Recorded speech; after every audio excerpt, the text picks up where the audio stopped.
Today is 14 of March and in future मेरी physique और अच्छी होगी, that for sure.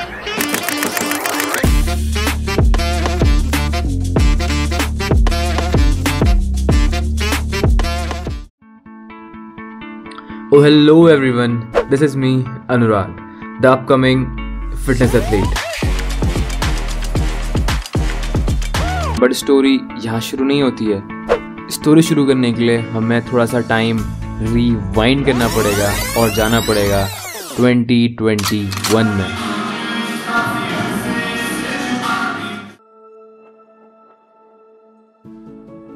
और ऐसे कुछ फिजिक थे अनुराग की 2021 में।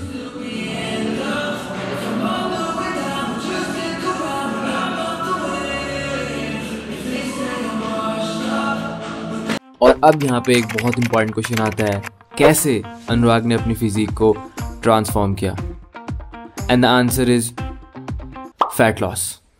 The process of losing fat and preserving muscle at the same time is called fat loss, and it's the only difference between fat loss and weight loss, because weight loss में तुम बहुत ज़्यादा muscle भी loss करते हो और वो अच्छी अप्रोच नहीं है.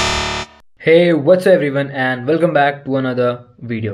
तो आज की वीडियो में मैं तुम्हारे साथ शेयर करूँगा वो सारी इन्फॉर्मेशन जिसने मेरी बहुत ज़्यादा हेल्प करी मेरे इस फैट लॉस ट्रांसफॉर्मेशन में. Workout, diet, meal, everything. But video शुरू करने से पहले मैं तुम्हारे साथ एक चीज़ क्लियर कर देना चाहता हूँ. It's not the only way for fat loss. Simply it's my way कि मैंने अपना फैट लॉस कैसे करा और मैं वही एक्सपीरियंस तुम्हारे साथ शेयर करूँगा. So let's go. तुम्हें और आसानी से समझाने के लिए मैं इस वीडियो को 2 इजी पार्ट्स में डिवाइड कर दे रहा हूँ. First, workout. तो ये कुछ ऐसी मिथ्स हैं जो रियलिटी में एग्जिस्ट ही नहीं करती हैं. 12-12.5 रेप्स मारूंगा. हैवी नहीं, हैवी तो बिल्कुल भी नहीं मारूंगा. लो वेट चूज करूंगा और बहुत सारे रेप्स मारूंगा, बहुत सारे. सो अगर मैं बात करूं अपने वर्कआउट की, तो मैंने अपने वर्कआउट में कभी भी ऐसे कोई चेंजेस नहीं करे.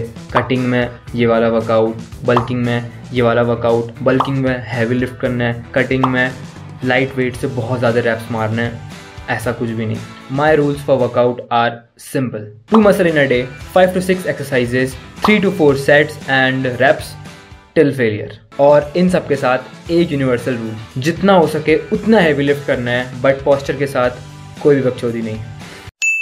और अब एक पर्सनल एक्सपीरियंस. फैट लॉस के टाइम पे वर्कआउट करते टाइम एनर्जी नहीं आती है, वीकनेस फील होती है. तो ये मेरा पर्सनल एक्सपीरियंस है जो मैंने फील करा. ये सब कुछ दिमाग का खेल है. अगर तुम जितना ज़्यादा सोचोगे कि तुम आजकल कम खाना खा रहे हो, तुम फैट लॉस में वर्कआउट कर रहे हो, तो तुम्हारे दिमाग में खुद ही से सिग्नल जाता है कि मैं काइंड ऑफ वीक फील कर रहा हूँ, मैं उतना अच्छा हैवी लिफ्ट नहीं कर रहा हूँ, मैं उतना अच्छा पंप फील नहीं कर रहा हूँ. क्योंकि बहुत बार ऐसा भी हुआ है फैट लॉस में, जब मैंने बहुत कम कैलोरीज कंज्यूम कर रहा था लेकिन मेरा मोटिवेशन लेवल नेक्स्ट लेवल था.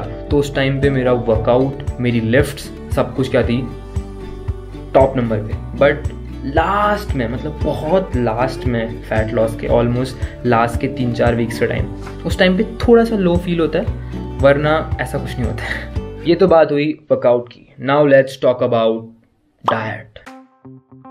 तो ब्रोज, अब मैं तुम्हें डाइट के बारे में क्या ही बताऊं.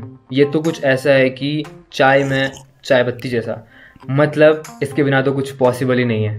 और अब इसमें मैं एक्सप्लेन करूंगा कि कैसे मैं अपना फैट लॉस डाइट प्रोग्राम करता हूँ. सो लेट्स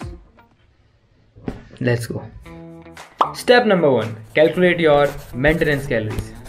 जैसे कि मेरी मेंटेनेंस कैलोरीज हैं 2300 से 2400 के बीच. तुम वो कैलकुलेट कर सकते हो किसी ऐप के थ्रू या फिर डिस्क्रिप्शन में पहले link. Second step, create a deficit of 100 to 200 calories. पर अभी ऐसा नहीं करना है. अगर मैं फैट लॉस डाइट शुरू करने से पहले ऑलरेडी सरप्लस में खा रहा हूँ, फॉर एग्जांपल मैं 2500 से 2600 की कैलोरीज के बीच में खा रहा हूँ, तो अगर मैंने अगले वीक से फैट लॉस करने की सोची है तो मैं सीधे 2200 या फिर 2100 कैलोरीज कंज्यूम करना शुरू नहीं करूँगा. उससे पहले मैं कम से कम 2 हफ्ते के लिए अपनी मेंटेनेंस कैलोरीज पे खाऊंगा. एंड बिलीव मी, तुम्हें उसमें ही बहुत अच्छा रिजल्ट मिल जाएगा. और जैसे ही मेरी बॉडी हैबिचुअल हो जाएगी मेरी मेंटेनेंस कैलोरीज के अराउंड, उसके बाद शुरू होगा खाना डेफिशिएट में. खाना डेफिशिएंट में, सिंपली डेफिशिएंट मतलब 20 to 100 कैलोरीज, ये है डेफिशिएंट। और तुम ये 100 कैलोरीज सिंपली दो स्टेप्स में कर सकते हो। First through diet and second exercise. First eat 100 calories less खाने के through. Second add 15 to 20 minutes walk, low intensity cardio, and boom, now you are in deficient. Amazing. अब नेक्स्ट स्टेप बहुत ही ज़्यादा इंपॉर्टेंट है, how to create a fat loss diet. कितने carbs, कितना protein, कितना फैट, 200 ml दूध, सब चीज़ कैसे मैं करता हूँ। और वो बहुत ही ज़्यादा सिंपल है, believe me, super duper simple, तुम अब भी सीख जाओगे। सबसे पहले अपना बॉडी वेट लो, उसको मल्टीप्लाई कर दो 1.5 से, जितना ग्राम प्रोटीन आएगा वो तुमने स्टार्टिंग में कंज्यूम करना है। और 65 मल्टीप्लाई बाई 2 ग्राम, ये अपनी फैट लॉस की जर्नी के लास्ट पे तुम थोड़ा सा अपना प्रोटीन टेक बढ़ाओगे। ये तो निकल गया प्रोटीन कितना कंज्यूम करना है। What about carbs and fats? तो मेरी डाइट का सिंपल सा रूल है, अपना डेली प्रोटीन गोल इनटेक पूरा करो और रेस्ट कैलोरीज कार्ब्स और फैट से पूरी कर दो। मैं नहीं बोलता कि कार्ब्स इतना खाना है, फैट्स इतना खाना है, बट इतना याद रखो फैट्स को एलिमिनेट मत करना। थोड़ा सा कार्ब्स ज़्यादा लेना, उसके कंपैरिजन में फैट्स थोड़ा सा कम लेना, और बैलेंस हो जाता है, इतनी कोई दिक्कत नहीं आती है। इतना ज़्यादा सोचो मत कि मतलब 20.5% या फिर तो कितना परसेंट। अपनी बॉडी के हिसाब से, अपनी ज़रूरतों के हिसाब से, घर में क्या क्या चीज़ें अवेलेबल है उस हिसाब से कार्ब्स और थोड़ा सा फैट हो जाता है। तो अब ये तो बन गई डाइट। अब अगला एक छोटा सा क्वेश्चन आता है जो हर किसी के दिमाग में आता है, कितने टाइम के लिए फैट लॉस कंटिन्यू करना है? आता है ना? सही बताना, आता है ना? कमेंट में यस करना। तो ये सब डिपेंड करता है तुम्हारे बॉडी फैट में। फॉर एग्जांपल, जब मैं 75 kg का था तो मुझे 75 kg से 65 kg में जाने के लिए 3 से 4 महीने लगे थे आराम से। लेकिन जब मैंने उसके बाद जो अपना फैट लॉस कंटिन्यू करा वो मुझे सिर्फ 1 महीने के अंदर हो गया था। तो ये सब तुम्हारे बॉडी फैट पे डिपेंड करता है। और ये advice as a gym bro, जब भी तुम अपना फैट लॉस करो तो पहले उसको ज़्यादा से ज़्यादा 2 से 3 महीने के लिए कंटिन्यू करना। और अगर तुम्हें लगता है कि तुम्हें उतने अच्छे रिजल्ट नहीं मिल रहे हैं तो अगले 1 महीने के लिए अपनी मेंटेनेंस कैलोरीज पे खाओ, एंड बिलीव मी तुम्हें बहुत अच्छा रिजल्ट मिलेगा। और उसके बाद एक छोटा सा कट करो और फिर से मुझ पर भरोसा करो, तुम्हें बहुत अच्छा रिजल्ट मिलेगा, believe me. Gym bros. Next question, calories drop कैसे करें? कैसे? फॉर एग्जाम्पल, मेरी मेंटेनेंस कैलोरीज 2300 कैलोरीज है, तो जब मैं अपना फैट लॉस शुरू करूँगा तो मैं स्टार्टिंग में 100 कैलोरीज कार्डियो से एलिमिनेट करना चाहूँगा। तो मैं सिंपली अपने वर्कआउट में 15 मिनट की वॉक ऐड करूँगा।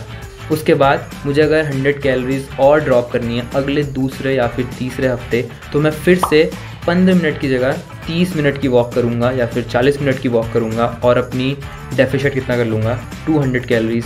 Week by week deficient create बढ़ाते नहीं जाना है। अपनी बॉडी को देखो, शीशे पे देखो।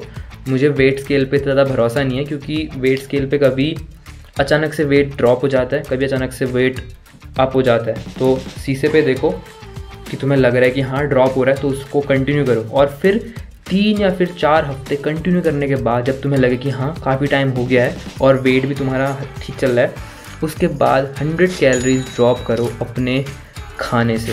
फॉर एग्जांपल, तो अब कॉफ़ी में दूध मत डालो,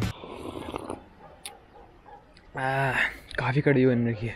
अगर तुम दिन भर में रोटी 8 खाते हो तो अब तुम रोटी 7 खाओ, और तुम अपनी 80 कैलोरीज ऐसे ही ड्रॉप कर लोगे।